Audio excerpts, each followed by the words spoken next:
High, আমি Shahidi. Good morning সবাইকে।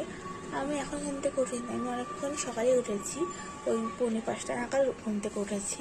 উঠে 5টার সময় মর্নিং ওয়াক করতে গেছিলাম। মর্নিং ওয়াক করে এসে এক্সারসাইজ করলাম, এক্সারসাইজ করে এসে কিছুক্ষণ রেস্ট নিচ্ছিলাম ফ্রেশ হয়ে। তো এখন 9টা বাজে, তো ভাবলাম না এবার ভিডিওটা স্টার্ট করা যাক। ভেবেছিলাম সকাল থেকেই স্টার্ট করবো, কিন্তু আর মনে ছিল না, ভুলেও গেছি। তো তাই যাই হোক, আমি এখনই স্টার্টটা করলাম ভিডিওটা। আর দেখতে পাচ্ছি আমার ব্রণগুলো দুটো বেশি ফুলে যাচ্ছে, বড় হচ্ছে। যাই হোক, কী করা যাবে বলো, ওরা ওদের মতো থাকুক আর আমি আমার মতো কাজ করতে থাকি। তো চলো এখন আমি ব্রেকফাস্ট করবো। ব্রেকফাস্টে আজ পোস্ট খাবো না, মা মানে রুটি করেছে। তো চলো ব্রেকফাস্টটা কমপ্লিট করে নিই। টাটা। ব্রেকফাস্ট নিয়ে এসে পড়েছি, চলো ব্রেকফাস্টে কী কী আছে দেখি। ব্রেকফাস্টে আছে রুটি, লাউ ঘন্ট মুগ ডাল দিয়ে করেছে, আর স্যালাডের মধ্যে শসাই আছে। তো এটাই আমার আজকে ব্রেকফাস্ট। তো চলো ব্রেকফাস্টটা কমপ্লিট করে নিই। তো আমি একটু বরবটি কাটছি, কারণ মা বললো বরবটিগুলো কেটে রাখ, আমি ভেজে দেবো। ভাজতে আর কতক্ষণ লাগবে বরবটি, তাই না? আমার বরবটি ভাজা খেতে খুব ভালো লাগে। বরবটি, ঢেঁড়স এই ভাজাভুজি খেতে আমার খুব ভালো লাগে সত্যি বলতে।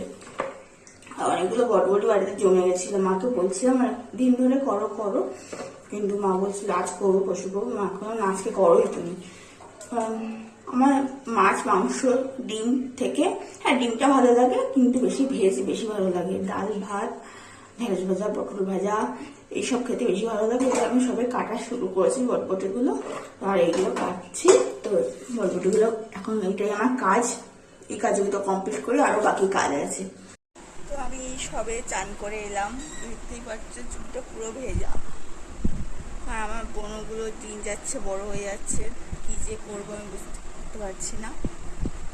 তো চলো একদম লাঞ্চের সময় তোমাদের সঙ্গে দেখা হচ্ছে। তো লাঞ্চ নিয়ে বসে পড়েছি, চলো লাঞ্চে তোমাদের বললাম কি কি আছে, দুপুরে তখন বলিনি, সরি এখন বলছি। তো চলো দেখা যাক লাঞ্চে কি কি আছে। আমার তো ফেভারিট খাবার আছে সত্যি বলতে। হ্যাঁ হয়তো অনেকে মাছ, মাংস, ডিম ভালোবাসে, বাট আমার এই ভেজটাই বেশি পছন্দ। তো চলো আমার আজকে সত্যি প্রিয় খাবার, তো দেখাই চলো তোমাদেরকে। কাঁচা আমের ডাল করেছে, টক ডাল, পটল ভাজা আর বরবটি ভাজা, এটাই আমার আজকে মেনু। কিন্তু মা আরো অনেক কিছু করেছে, পেঁয়াজ আলু ভাজা করেছে, তারপর ওই সকালে লাউ ঘন্টটাও ছিল। আমি সব কিছু নিইনি, আমার এইগুলো হলেই আরামসে আমি খেয়ে নিই, আমার আর বেশি কিছু লাগে না, ওর জন্য আমি এগুলো দিয়েই খাবো, বুঝেছো? তো আজকে ডিনারটা, সরি লাঞ্চটা, মানে ভুলে যাচ্ছি গরমে সব কথাবার্তা, তো সরি। চলো লাঞ্চটা করে ফেলি, টাটা।